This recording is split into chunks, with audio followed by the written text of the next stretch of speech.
Hey, it's Soleil, and this is episode 387 of the Orange Pill Investor. And that was a little Mazzy Star. So if you're ever in your feelings about the market or social media, and you want to talk yourself down off the ledge, I'm not even sharing. What the fuck? You want to talk yourself down off the ledge, you can listen to a little bit of Mazzy Star. And oh god, I wasn't sharing jack shit. So you're just staring at nothing and listening to nothing. That was fabulous. Yeah, a little bit of Mazzy Star will keep you from going out and driving and starting a road rage incident. So maybe next time. Um, yeah, so there's something called a taper tantrum when the market wants the Fed to lower interest rates, and they get pissed off, and the market craps the bed, and then the Fed is kind of forced to reverse course. I suspect that the Fed is not exactly in lockstep agreement with the current administration, and so what did we top out? 609, and we're at 516. Not quite 20%, 15%. Yeah, 15% off of all-time highs. Yeah, right about there. So I don't know how much more it's going to take, but maybe the tariffs was the way to try to instigate their own taper tantrum and like force the Fed's hand. So this could get a lot worse before it gets better. I don't know. Wow, so 1 year we've basically just wiped out the last year's gains. Wow, that's cool. Yeah, I don't know how much worse it's going to have to get before the Fed capitulates, but they always do. And where's I guess we can't go all the way back. I'm gonna have to do max here just to see 2020. So we didn't even have that much of a dip. Like COVID put the fear of God in us for like 1 month. What did we lose? We didn't even lose 30%. And they just turned the money printers on. And then we like doubled up in a couple of years. Anyway, maybe that's what's happening. I don't really know. But we'll see. So strategy, yeah, down for the week, so still not great. What's the S&P 500 down for the week?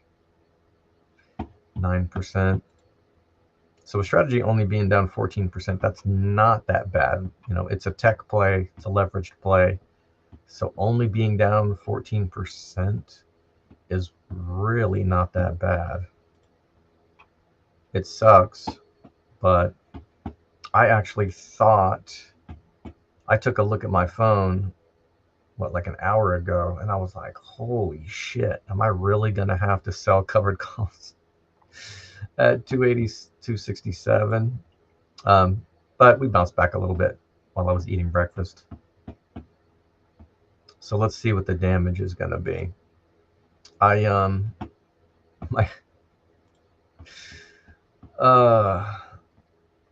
This is kind of insulting, but my GameStop position is not down for the week. Like it's $1 under my purchase price, which is not that bad. However, when I took a quick peek at this before I went live, I'm like, why isn't this covered call that I sold have a negative sign next to it? Like I smell a rat here. And the rat is my dumbass buying a 23 strike call that miraculously still has some sliver of value. Yeah, so don't be a dumbass when you're trying to sell covered calls and accidentally buy one. So this is the buy column, and apparently I went out here and bought a 23 strike call. So let's close it. I thought I'd be able to. Let's turn down the volume. I'm actually going to remember to turn down the volume.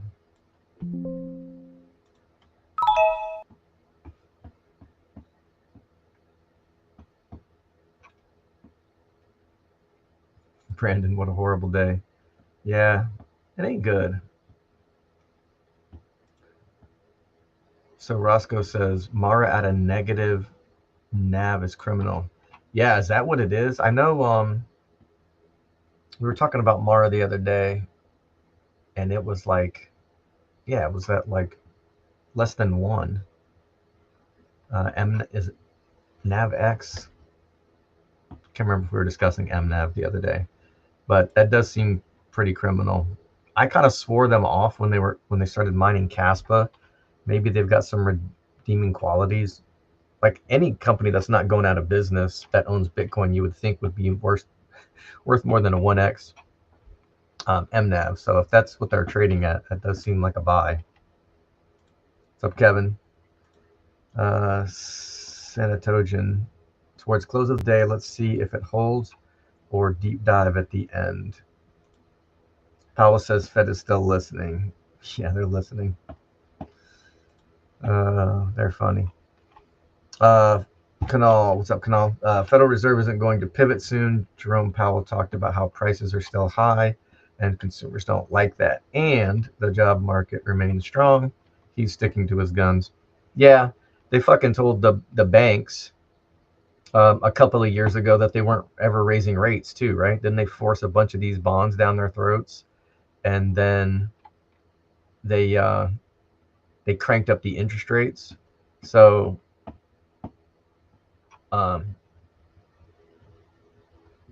these guys are all freaking liars. So they can say something and it's true. They can say something that's an absolute lie. I have no idea how to exactly read the tea leaves with those people. So we shall see. What's up, Ben? Temporary pain for long-term gain. Yeah, absolutely. They have no choice, really. I know that they are supposed to fight inflation, but there is no way to curb inflation and have the system not immediately default.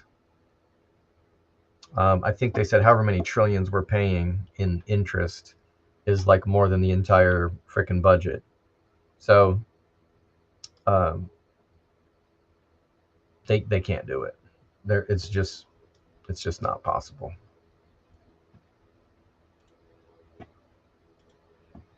What's up, Deeply? Sanatogen, MSTR still strong and holding important levels. Below is some empty air for a buy the dip. Yeah, there's still a little bit of air down there. That does concern me a little bit. All right, so for next week, I'm going to go ahead and sell a covered call against my GameStop position instead of buying one. So let's click in the sell column. Now, if I cared about my cost basis, and some people do, some people can't stand the thought of selling their shares below their cost basis because they would lose money. And to that, I say, if you don't want to lose money in the stock market, don't buy stocks that go down in price. And then all your problems will be solved.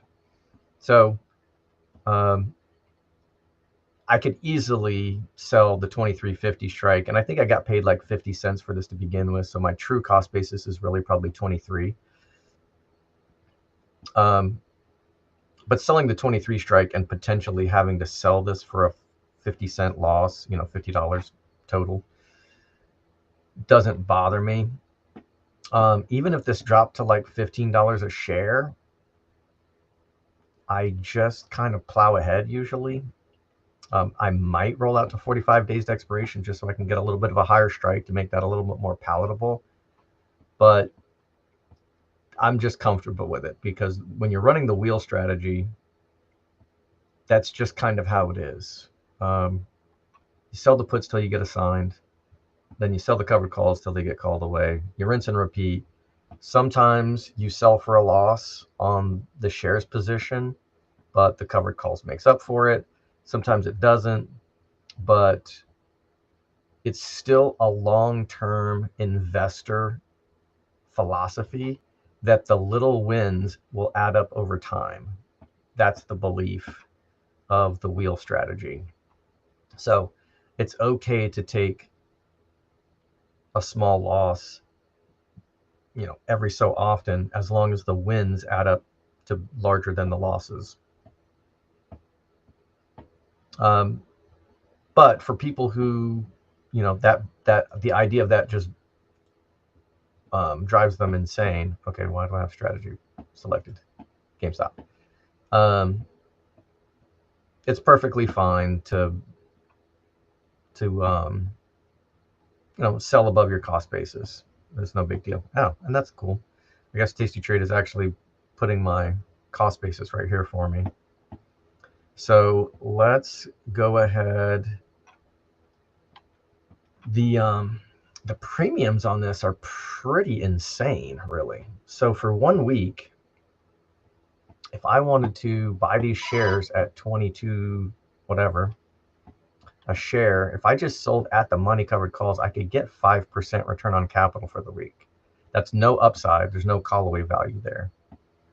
But I'm just going to go ahead and go right back to my cost basis, be really aggressive with the premium, and I'm going to sell the 23.50. I don't have an emotional connection to GameStop like I do my strategy shares. So that's either going to cause me to be a little too reckless, or maybe I just won't trade like a dumbass because I'm just looking at this with no emotional connection. So we'll see.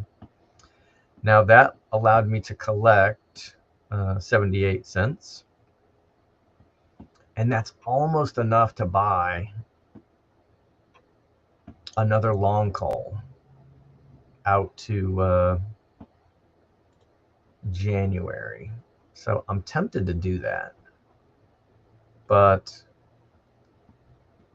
I don't know if I really want to just be dollar cost averaging into a bunch of freaking GameStop. This is just kind of for fun. They're a Bitcoin company now, so they're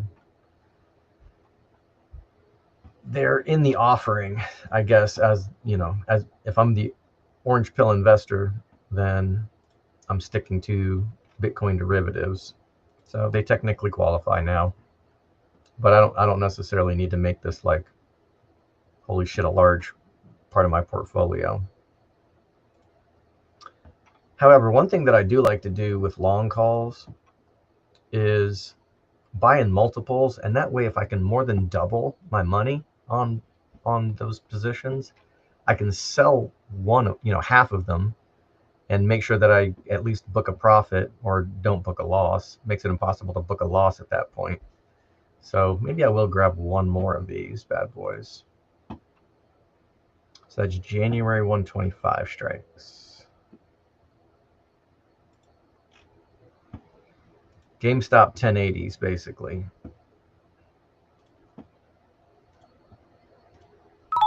So the covered call that I sold didn't quite pay for this, but close enough.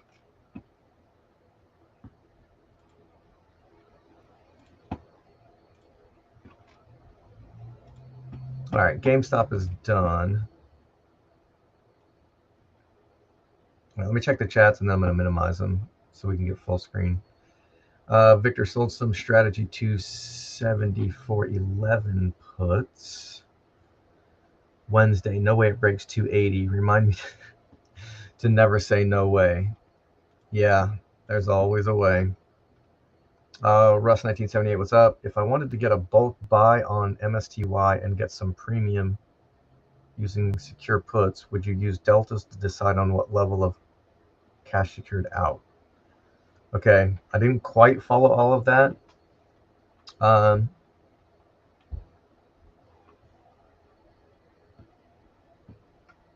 I don't look at MSTY as a premium generating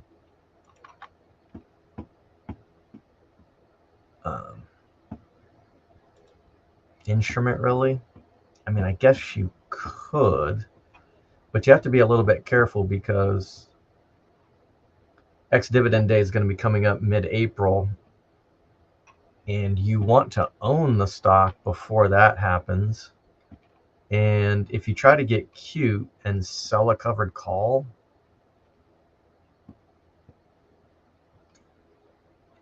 generally you don't have a lot of exercise risk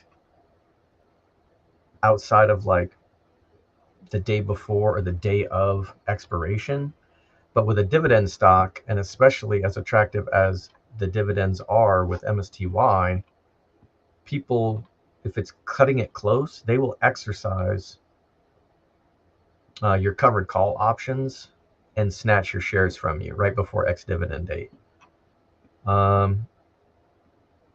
The liquidity is also not great. Like the bid-ask spreads on these are not great. So the MSTY that I hold, I just let it sit there. Let me just look. Going out 45 days to expiration. I mean, there's not much here. I mean, you could try to get a little something out here, but it just doesn't seem worth it to me.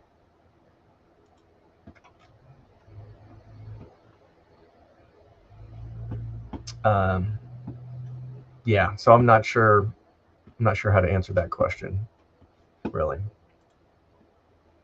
Notice more talk on XMSTY and its opposite WNTR, and the regular distribution payments they generate. We'll look more at this to see if worth it. Yeah, I'm actually pretty interested in exploring IMST, Bitwise's new product. And like Jeff Park is one of the most bookmarked people that I have on X. Every once in a while he frustrates me with a shitcoin post or whatever, but I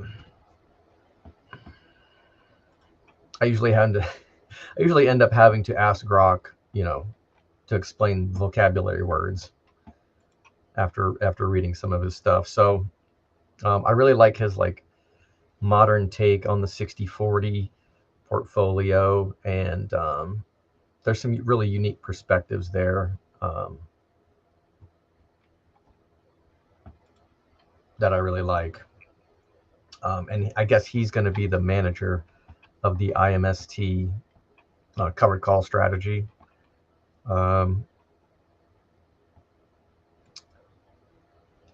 I'm tempted to start a challenge against that fund as well, thinking that they'll probably even be better than MSTY. But MSTY is, currently beating the brakes off of me anyway. So I don't know. Maybe I'm not even ready for that smoke yet. We'll see. Might be fun to do, but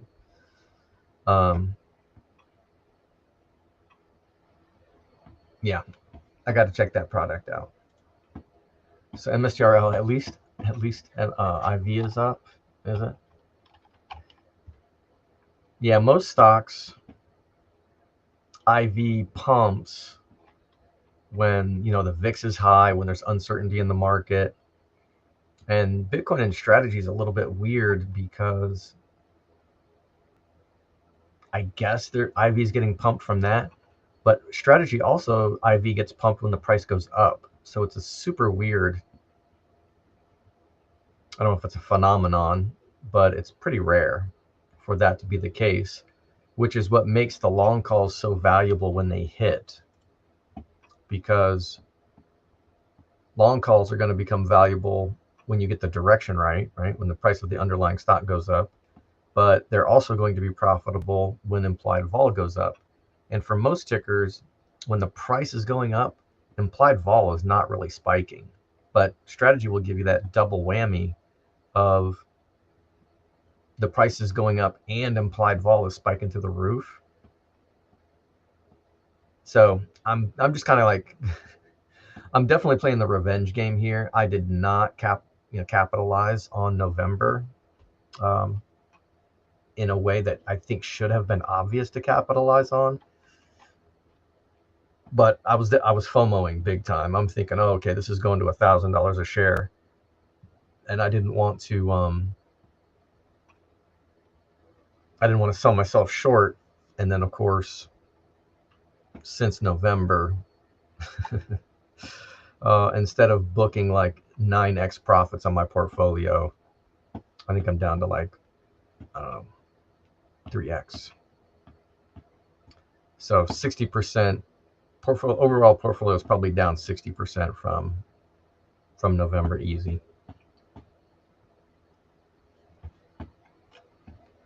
But yeah, with IV popping a little bit, the covered call premiums are probably still going to be pretty good. So let's just take a look for next week. Yeah, even with the price being down, going about 3% out of the money, I was only able to sell these for about $1,000 last week. Somewhere, I don't know, it was 800 to 1,000. So yeah, almost about 30% more premium, even with the price being down this week. That's kind of insane.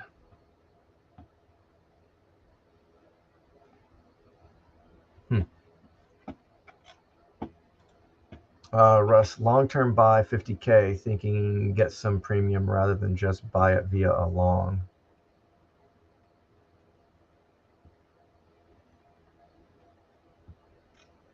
All right, I'm gonna take one more look at this.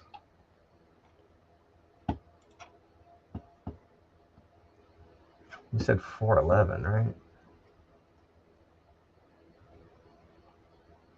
Oh no, that's somebody else.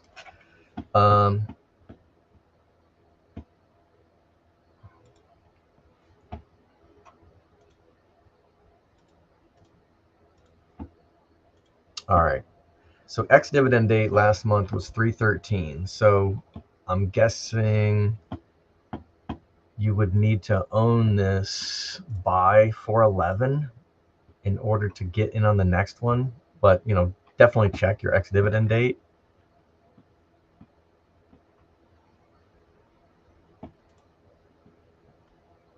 So I mean, I guess if you're selling cash secured puts, but what if you sell the 19 strike and the price is still sitting at 20, then you're not going to get assigned the shares, and you're just going to have to turn around and buy them at the spot price before ex-dividend date, and the price usually spikes before ex-dividend. So yeah, I don't know. I don't know what you would be accomplishing with that. I usually love cash secured puts as an entry, a good way to enter into a position at a discount. But with a dividend stock, and I absolutely have to own them by the ex-dividend date, or I miss out on like 10% dividends, that just seems like playing with fire. So it could work out, but I don't really do it. And so I can't even give financial advice anyway. But I really just don't have any experience with that, so I can't even give you advice on the mechanics, like the pros and cons, very well.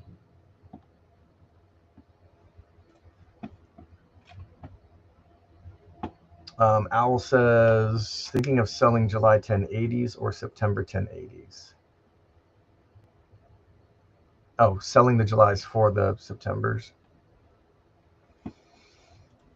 At this point, it can't be worth much, so I don't think it's gonna matter. My Julys are worth jack shit. So selling 60 of these is gonna give me like $5,000. I just don't think it's gonna matter unless the Fed just has an emergency meeting, lowers rates, and then we get some kind of miraculous rally. I've only got 15 days left on these Julys before I'm going to make a decision. So is anything amazing going to happen for me in 15 days? I don't really think it matters if I roll them now or roll them then, but just for consistency's sake, I'm gonna hold these Julys until kind of the very last moment. Give them every chance to do something. But even if strategy recovered to like something really cool, 350, 400 in the next 2 weeks, these are still going to be losing positions. So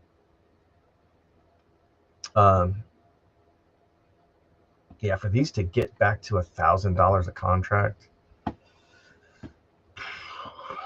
I don't know. Strategy would have to like really rocket up.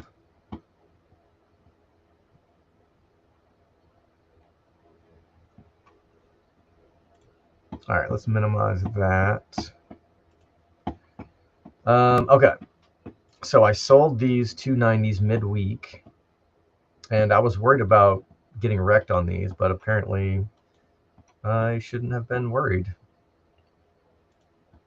because the market is not happy about the tariff talk.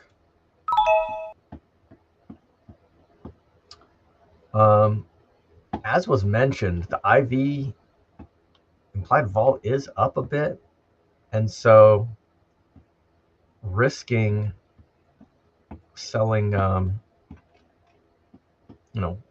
covered calls on this dip is kind of dangerous, but at the same time the premiums are pretty legit. Even if I sell the 290s weekly, that's like over $1,000. That's close to like 4% return on capital for the week. No upside whatsoever. This is like 5%. So that's pretty crazy.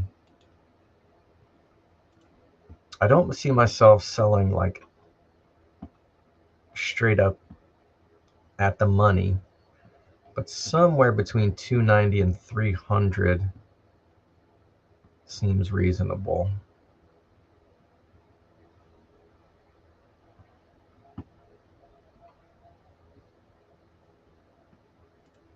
I did take some profits so I could pay some bills last week.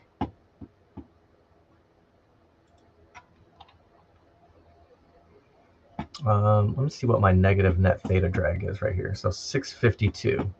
If I want to at least give myself enough theta to get positive, I would need about 6 of these.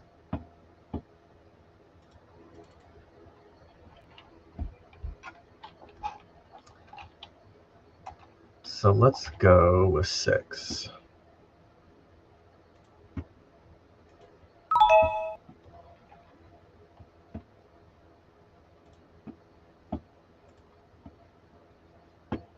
Yeah, that just gets me into the positive theta area.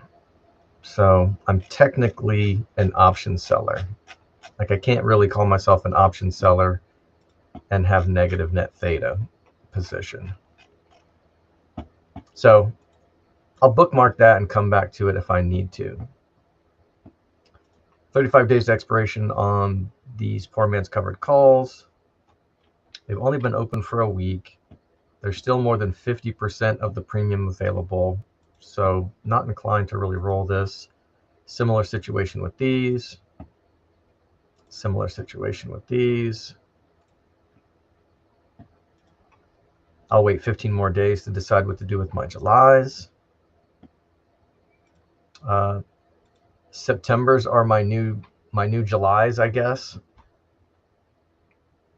Hopefully, I will have given myself enough time to be right on these damn things, even though they have been steadily losing money.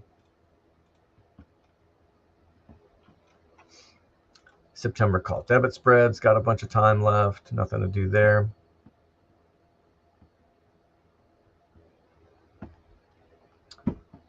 Bunch of other long calls. They're not quite leaps anymore. But let me see what I want to do with Tesla, and then maybe I'll come back and pump up this number a little bit. I'm tempted to just sell 4 more, because I don't know that this tariff shit is going to resolve itself in just a week. So we might be languishing down here for a little while, or worse.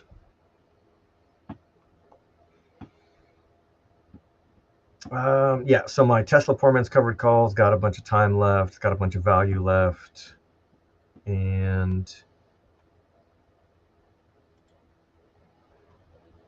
the long call that I bought is only worth about half of what I paid for it. So I think I'll take a little bit of this cash and add one more. So this is March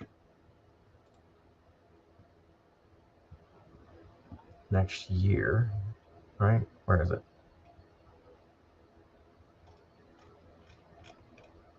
Here we go.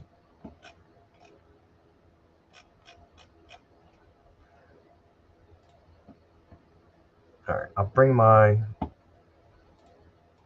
cost basis down by like 25%. This.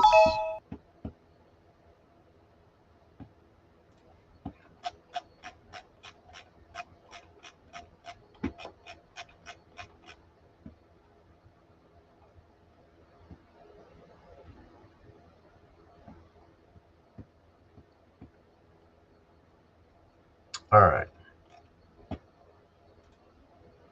$6,000. First of the month. It's a bunch of bills. I think they're all paid for now, but I might need to stash like at least half of this in cash and pad my checking account a little bit more. I was kind of cutting it close this month, to be honest. I was trying not to take profits while the price was down too much. But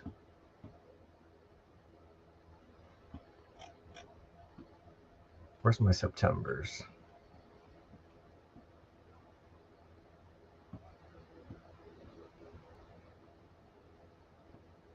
If I spend 3 of that grand, that's like 10 of these. So let me buy 7 September 1080s.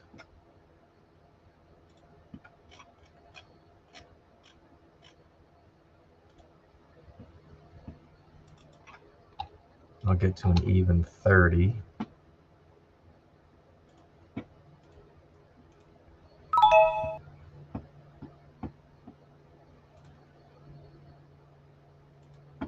Yeah, I think I'll stand pat there, unless I want to sell. It's still another cash secured put in GameStop. Oh, that's fucking hilarious. If I did sell a put in GameStop, I could get, yeah, about 5%, almost 4%, 4.5%. But no. I think I'll just sit on that single position. No reason to go too crazy with meme coins, even if they are Bitcoin meme coins now. All right, but what happened? That dropped me down to a negative theta. So let's add 2 more. Let's add 2 more weeklies. Probably only need to add 1.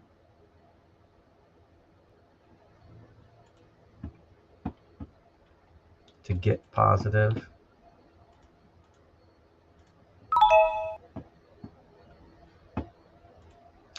But let's put a little bit of stank on it.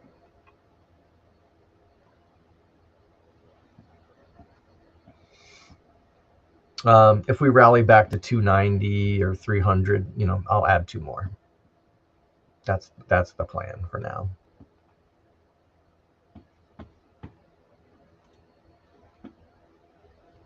I'm about 24,000 behind MSTY, I think, on the challenge. which will be even worse. I'll be even farther behind in a week or two when they pay me out those dividends.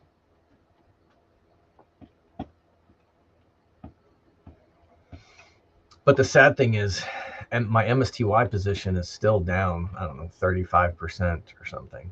Ridiculous. So everyone's getting hammered in this environment. Even the covered call ETF. All right, nothing to do with Tesla in the joint account.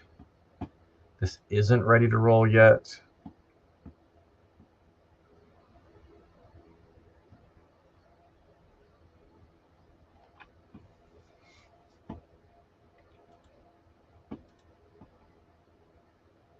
Yeah, nothing to do here.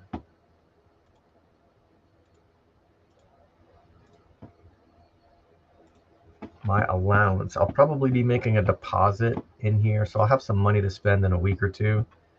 But again, this isn't ready to roll, so there's no way for me to create any extra cash in this account yet.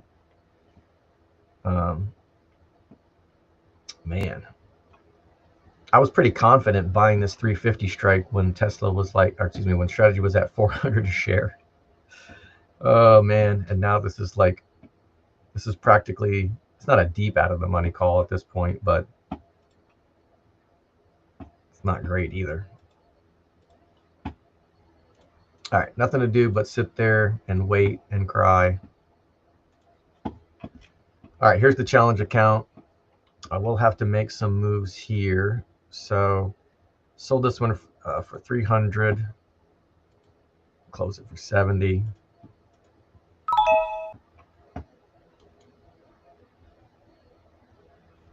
Sold this one for 190. We'll close it for 40. And so that is one thing to keep in mind. Like, when I figure out how much return on capital I can get, I generally don't let them expire. So I'm not capturing all of it. So there's a little bit of friction in here. So you have to be careful with your expectations. Like when I sell, for example, if I was just going to sell straight up at the money and I'm going to tell myself, oh, this is awesome, I'm going to get like 5% return on capital in just a week. But, if I close them around noon next week, there's still going to be, I don't know, $200 to $400 worth of value left in these things. So you're not really collecting all of it. Over time, I think it kind of works itself out when you exit a position completely. But just make sure that your expectations are aligned with, you're going to get screwed a little bit on the bid-ask spread, right? So you're not going to get filled for 17 because that's the ask. You're going to get filled closer, to the bid.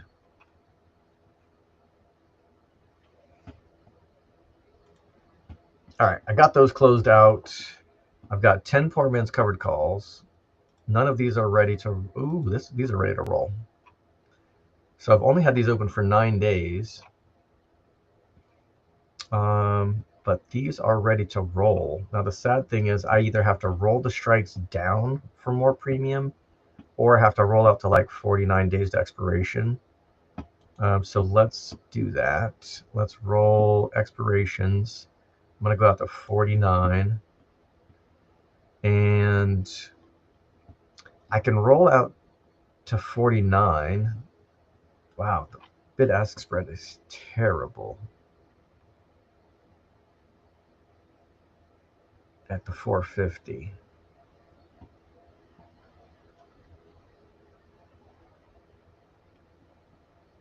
It's a little better at the 400.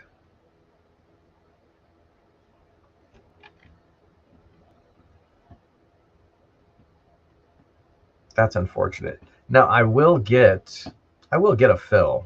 I may have to walk this down and be careful.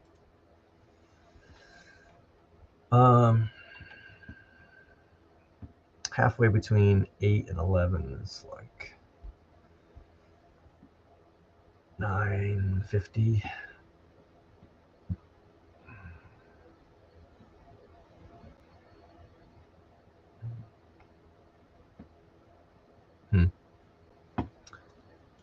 Let me see what happens if I try to roll the same expiration but down a few strikes. Let's just roll the strikes down.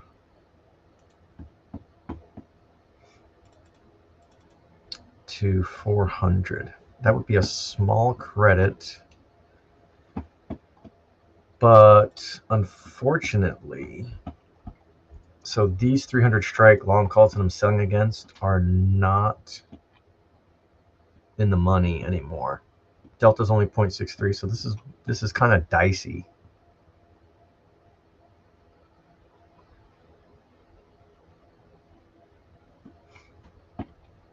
Yeah, I think I got to roll these out an extra week just to make sure that I don't want to roll these too close to 400 a share.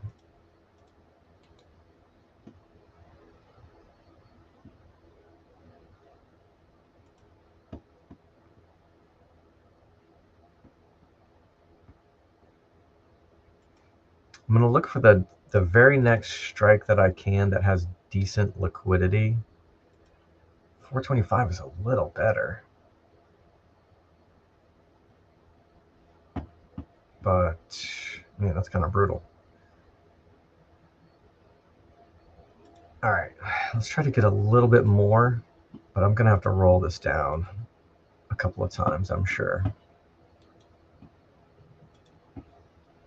I'm just going to keep walking the price down.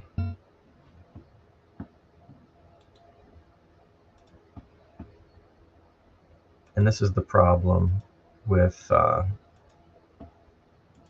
illiquid contracts. All right, looks like those got filled. So let's ungroup.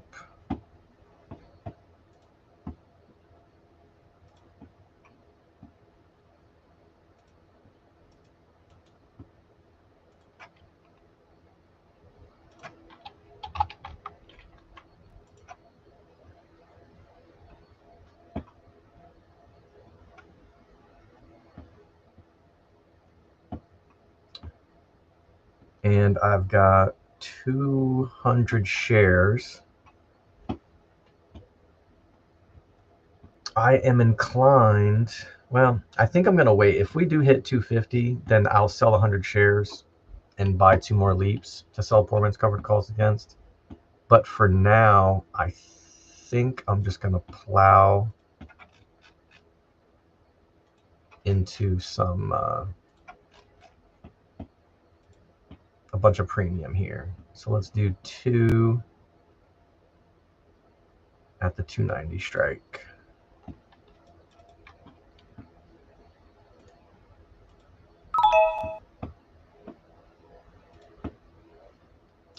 That gives me $5,000 to play with from the poor man's covered calls that I rolled, plus the 2 weeklies.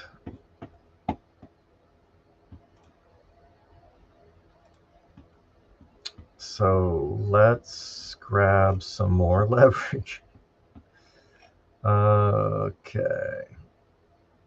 I thought I owned some, here we go. So here's the Septembers.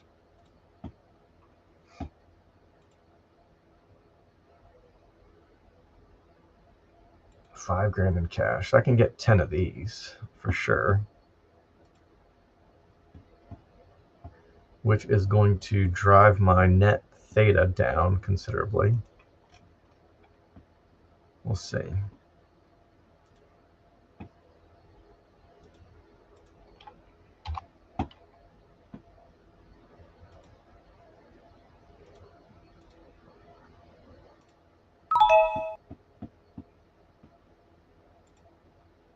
All right, I still have a net positive theta. That's good news.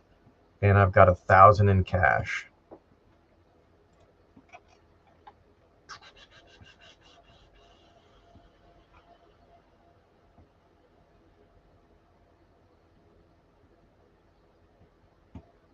Should I buy 3 shares or just leave it in cash?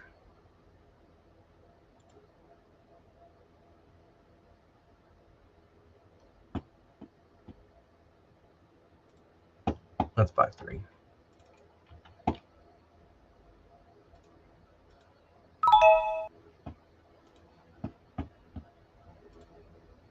All right, that leaves me with 300 bucks. Oh, I can technically buy 1 more share. That's fine.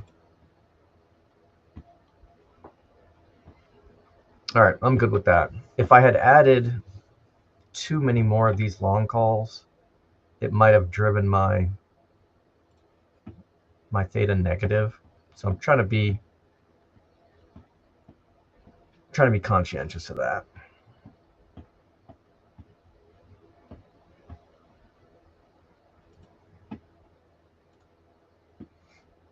All right, the 5K account. I got weekly CLSK call. I can buy this back for $1.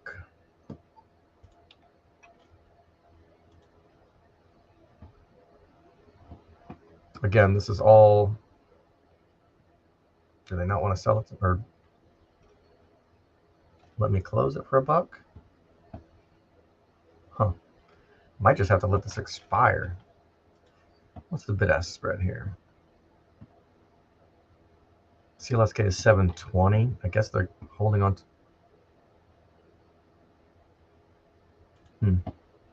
I wonder if I'm lagging.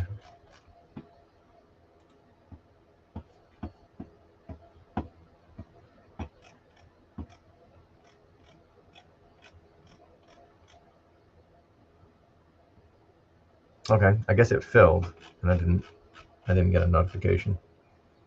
All right, so my cost basis here is $10. If I don't want to technically lose money on these shares, I would have to sell at the 10 strike or higher.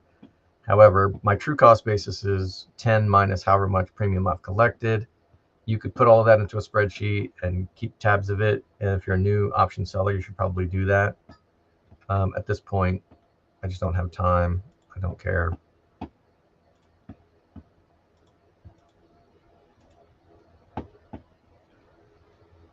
So I'm going to go out. 10% call away value would get me to the $8 strike. So I'm just going to hammer that one.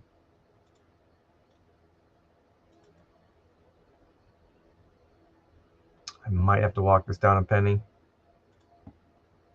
just so that I can get a fill and go about my day.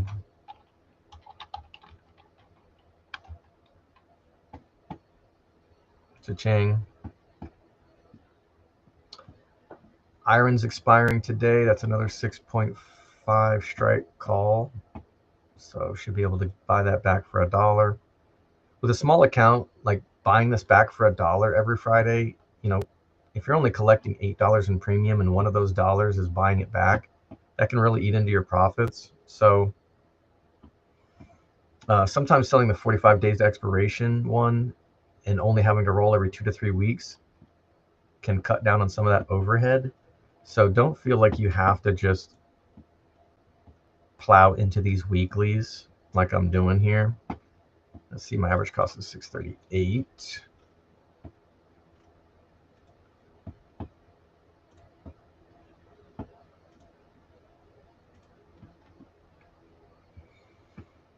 Uh, 10% call away value would get me to like the 650. So, I don't mind the 650 or the 7. The 650 is less call away value, but double the premium versus the $7 strike. Let's see what the there's decent liquidity here. Sometimes the strikes that are halfway between whole numbers, the liquidity sucks sometimes, so just be careful of that. You want to be able to get into and out of your trades without getting screwed by the bid-ask spread. And I'm going to get screwed for $1, dropping this down to 16. Usually when Robinhood changes that to high likelihood, it generally sells. But they are looking like they're really trying to pick a fight with me. I'm just going to let that simmer. It's just $1. Like I could roll that down to 15. But I'm being a little bit stubborn with that one. I thought I just got, let me refresh this. I thought I got rid of that $8 CLSK. Yeah, I did. Okay, yeah, it's for next week. Okay, so let's deal with Riot. Maybe Iron will fill in the meantime. Maybe it won't. All right. Riot. It's one of my favorite lines from Avatar: The Last Airbender, when they're trying to figure out how to start a riot in the prison ship. All right, average cost 754. Again, I'm probably going to pick the... no, the $7 strike's not too bad. Or excuse me, the $8 strike's not too bad. It's like 1.5% return on capital and over 10% call away value, like 15% call away value.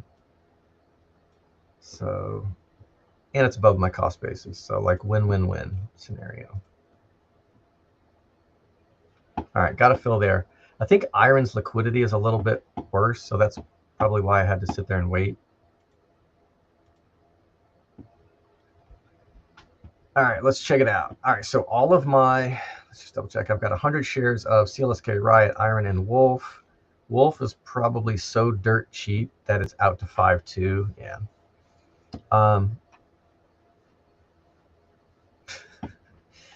Fucking Wolf. Anyway, so all the 4/4s are gone. Those are rolled. And I just rolled these out, so I can't imagine I need to do anything with these. Yeah, those are actually going in the other direction, which is funny. All right, so how much cash did that give me to spend? $30. Why do I have options collateral? Is that for, I must have sold a put. Yep, so that's for next week already. So nothing to do there. I've only got about $160 in buying power. So yeah, nothing to really do. I mean, I suppose I could buy, I could be a true degen and buy another one of these 1080s with $108. But let's just do nothing. Nothing else. All right, let's check chats. What's up, strategy dude? Question: do you live off your covered call option stuff you show, or do you also have a day job? Just curious, not time to probe. Have a good weekend. Yeah, so back in, I had been planning my quit. So I would say mid 2024, my options covered call premium exceeded my W-2 pay as an IT guy, and I started planning my my retirement number. And I'm glad I went a little higher than that number because when November came around, and I was like, nope, fuck this, I'm out. I put in my 2 weeks notice and quit early December. So yeah, I just support myself on the covered call income at this point.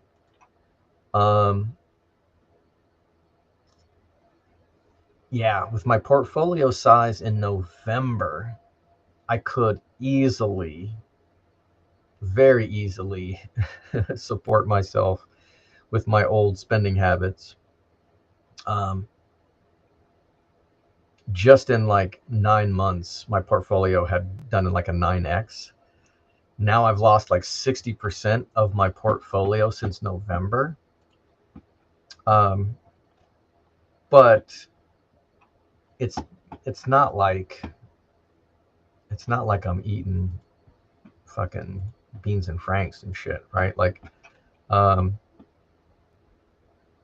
know, I only sold 8 covered calls, you know, at the 290 strike. Now there's very little upside here, so I will miss out on a metric fuck ton of upside if the price goes to 315, you know, something amazing like 400 or whatever, just in a week.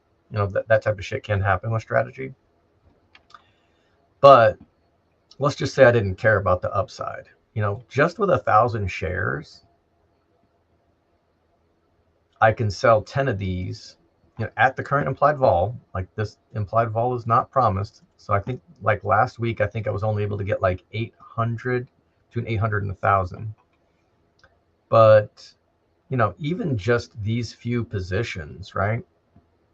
1,000 shares can get me 10 grand a week. That's, that's an average person's low six figure salary. Um, that doesn't include these other 10 poor man's covered call positions that I have. 12. There's a little bit coming in. Theta is draining a little bit out of these accounts as well. And so if I converted, let's see, so my net delta on all my strategy positions is 24.93. That's all the longs minus the shorts.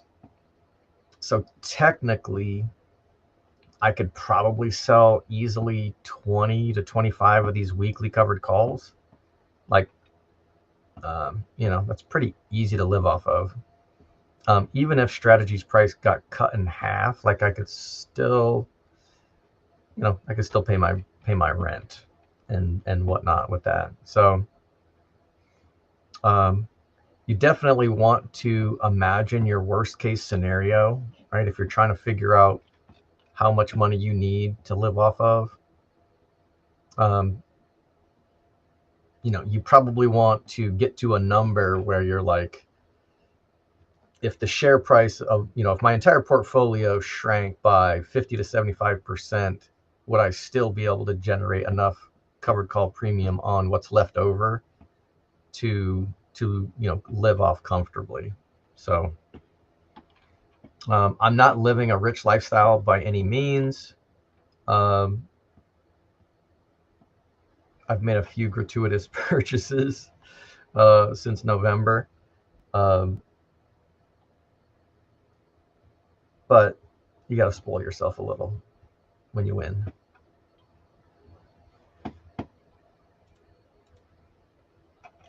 Russ, if you had enough to either buy 100 shares of strategy to covered call against, would you do that or go the poor man's covered call route? Absolutely welcome strategy. So great question. And let's tell a fun story that is not very fun. So I started selling covered calls in May of 2020, right? And this actually says a negative number, which means that I've taken more money out of this Robinhood account than I put in. So that's kind of a good thing. But I was just running the wheel here. I'm selling cash secured puts. I am not doing anything elaborate with the poor man's covered calls. But at some point, it was like, everybody was printing money here. Like even people who just were dollar cost averaging into their S&P 500 or whatever, right? Everybody's printing. After they lowered interest rates, we got the government was just printing fucking money. And so everybody's getting rich here. And I did have a sneaky suspicion that I was just getting lucky, but I turned about at some, I started with just a few grand, and then I was like, fuck, I'm making a bunch of money here. I emptied out my my IRA. I actually took a COVID distribution, which I ended up having to pay back. That kind of sucked. But I took like 70 grand, and by here, I turned it into like 210, 240, something like that. So I had 3x'd it in a year and a half. And on one hand, I was patting myself on the back, but on the other hand, I was kind of like nervous. Like, is this just beginner's luck? Everybody's making money, so is it just a function of the market?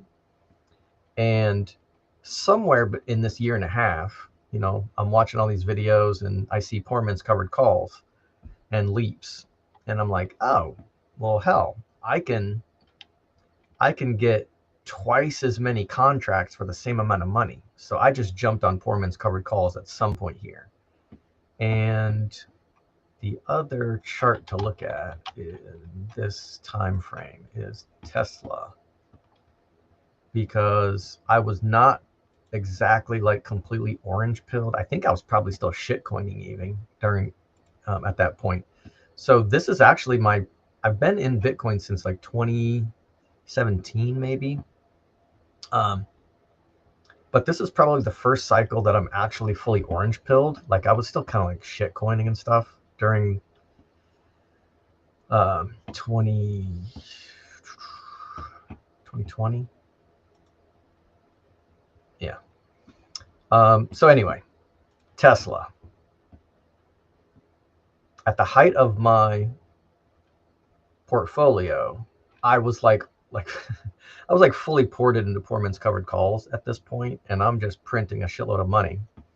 Now, what I didn't realize is that when the Fed decided that they were going to raise interest rates historically fast, that the entire market was about to shit the bed.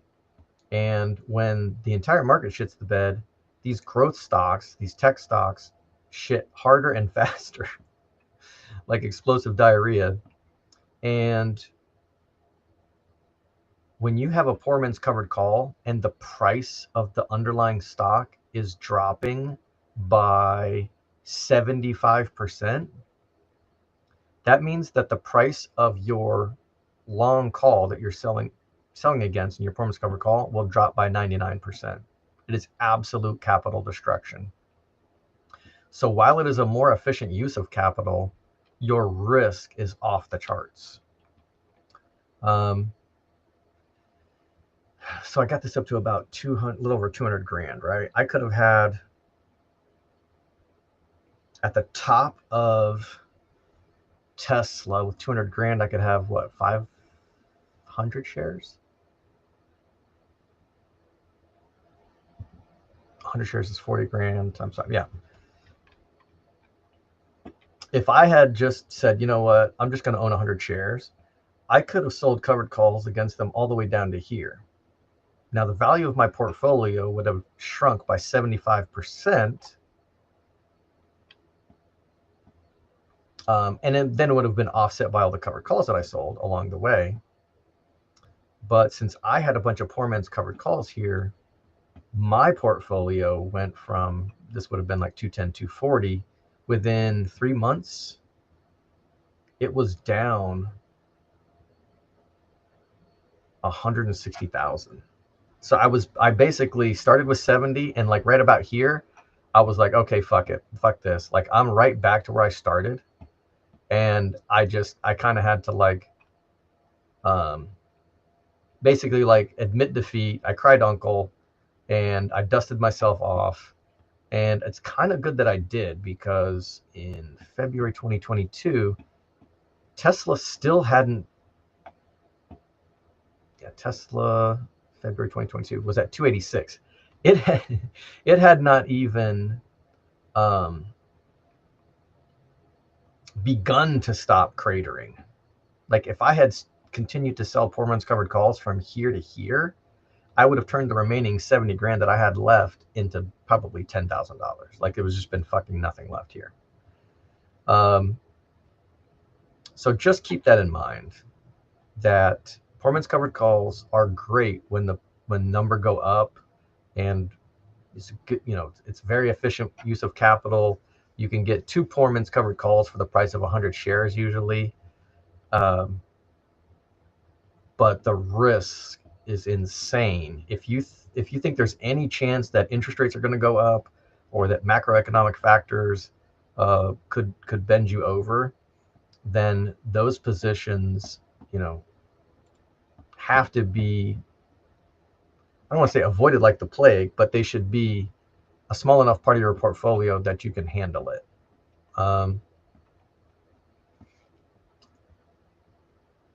So I've got some 200 strikes strategies here, right?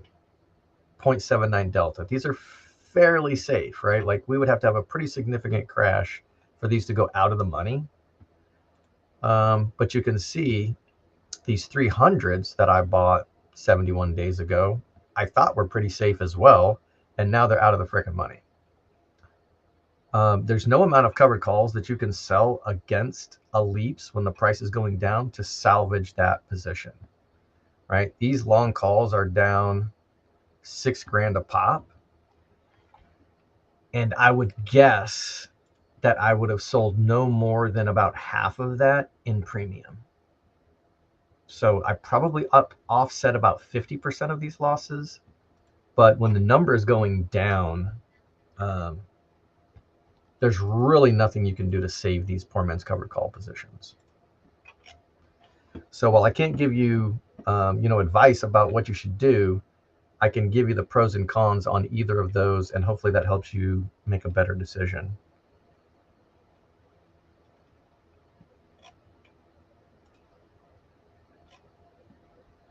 All right, so we're all caught up on the chats. I did all the trading I'm going to do today, and I hope that we see the moon soon.